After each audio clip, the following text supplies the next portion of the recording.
Hello friend, কেমন আছেন সবাই? আশা করছি ভালো আছেন।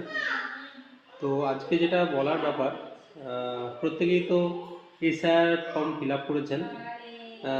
নিজ নিজ বুথের যে বিএলও অর্থাৎ বুথ লেভেল অফিসার প্রত্যেকেই সাবমিশন করেছিল, ফর্মগুলো দিয়েছিল, সেগুলো ফিল আপ করে যথারীতি ফিল আপ করে জমা দিয়েছেন। কিন্তু এখানেই কাজটা শেষ হয়নি। নিজের দায়িত্ব কিন্তু আপনার যে ফর্মটা আপনি জমা দিয়েছেন সেটা আলটিমেটলি এশার যে কপি যেটা আপনি জমা দিয়েছেন সেটা আলটিমেটলি যে ইলেকশন কমিশনের কাছে জমা পড়েছে কিনা সেটা একবার চেক করে নেবেন। দেখুন, একটা বিএলওর কাছে প্রায় 500 থেকে 1000 পর্যন্ত ফর্ম রয়েছে। তো তাদের ক্ষেত্রে অবশ্যই তাদের দায়িত্ব আছে, কিন্তু আলটিমেটলি কিন্তু সেটাই তাদের সব, মানে তাদের দায়িত্বই শেষ নয়, আপনাদেরও দায়িত্ব থাকে যে নিজের কাজটা ঠিকঠাক হলো কিনা চেক করে নেওয়ার। তো এইটা আপনি কি করে চেক করবেন? আপনাকে দিয়েছিল বিএলও যে ফর্ম, সেটা আপনি ফিল আপ করেছেন, ফিল আপ করার পরে বিএলওকে জমা দিয়েছেন।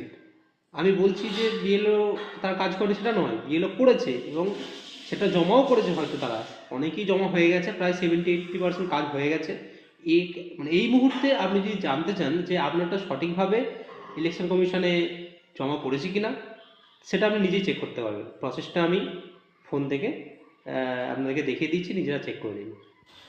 এর জন্য আপনাকে গুগলে যেতে হবে, দিয়ে সেখানে ভোটার পোর্টাল বলে সার্চ করবেন।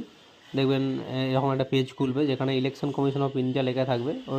ওইখানেই ভোটারে ক্লিক করবেন, দেখবেন আলটিমেটলি একটা পেজ খুলে যাচ্ছে। যদি আপনার লগ ইন করা থাকে তাহলে, আমার যেমন লগ ইন করা ছিল তাই জন্য এইভাবে খুলে যাচ্ছে, কিন্তু যাদের লগ ইন করা নেই তাদের সাইন আপ করতে হবে। সাইন আপ করার জন্য ফোন নাম্বারটা দেবেন, দিয়ে আপনি ওটিপি আসবে, ওটিপিটা দিয়ে দিলেই কিন্তু সাইন ইন হয়ে যাবে।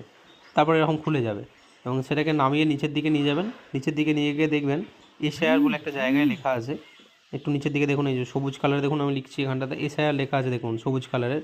ওখানে লেখা আছে ফিল এমুনারেশন ফর্ম, ওটা হাত দেবেন। তারপরে আপনার সিলেক্ট করবেন কোন স্টেটে বাস করেন।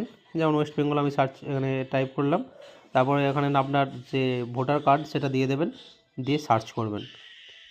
দেখুন সার্চ করেছি আমি, সার্চ করার সাথে সাথে দিয়ে দিয়েছে, দেখুন your form has already been submitted with mobile number, for more details contact your BLO.